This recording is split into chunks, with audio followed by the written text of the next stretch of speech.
در وقتش معلم مکتب میگفتن من که تو هیچ نمیدونی تو یه بی‌سوادی آینده برای بی‌سوادی عذاب میکشی. من چی گفتنیم؟ اگر عذاب کشیم همه خیر باشه، اگر بی‌سوادی من همه خیر باشه، من راضی ام بی‌سوادی ده هم خیر عذاب کشتن گرفتالشیم.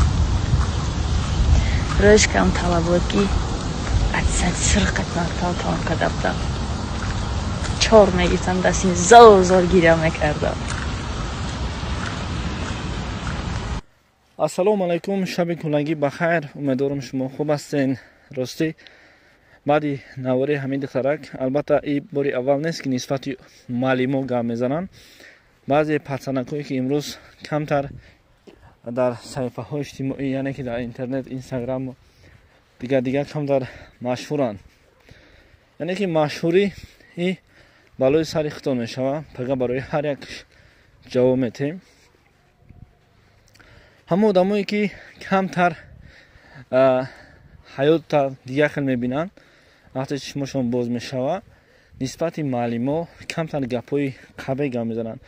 ما را معلم گفته بود که تو آدم نمیشه به همون فعل رفتارت. ما را معلم این خیلی گفته بود. ما را معلم فلان و بیمدان گفته بود. ها درسته. معلم همون معلم خوب معلم ساده بود که تو نصیحت کنه.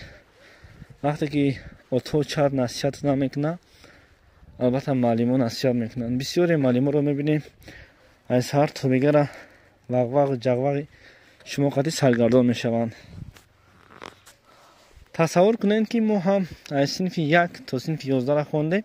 وقتی صنف 1 2 3 میخوندیم، باور کنید کاری که در مکتب بین مثال 20 نفر خواننده را آفرین همه معلمایی که اینقدر صبر میکردن.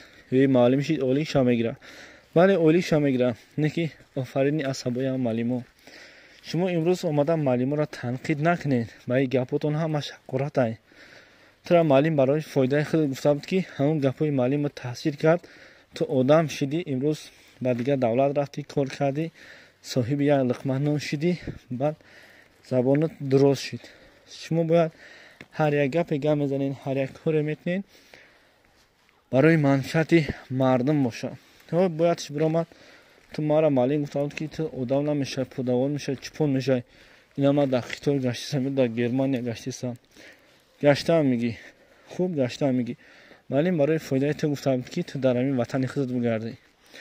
اگه ما نمیگیم که آدمایی که در گرمانیا، در خیتور، در دیگه دولت میگردن مثال غلام دیگه دولت نه. البته آرزوی هر یک انسان همیه.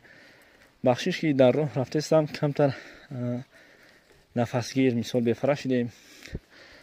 تو برای منفعت خودت کار کن، برای تبلیغات خودت کار کن، برای آدمگری خودت کار کن. هم معلم را بسیار مقایسه نکنیم، معلم را بسیار مثال نیارین. معلم هر چی گفتند برای فایده ما بود که روز خواندیم گپای معلم تاثیر کرد و یک علم آموختیم. گشته سیم در خیتای، در اروپا، در انگلیا و در دیگر جا. خدا نگهبان شما باشد.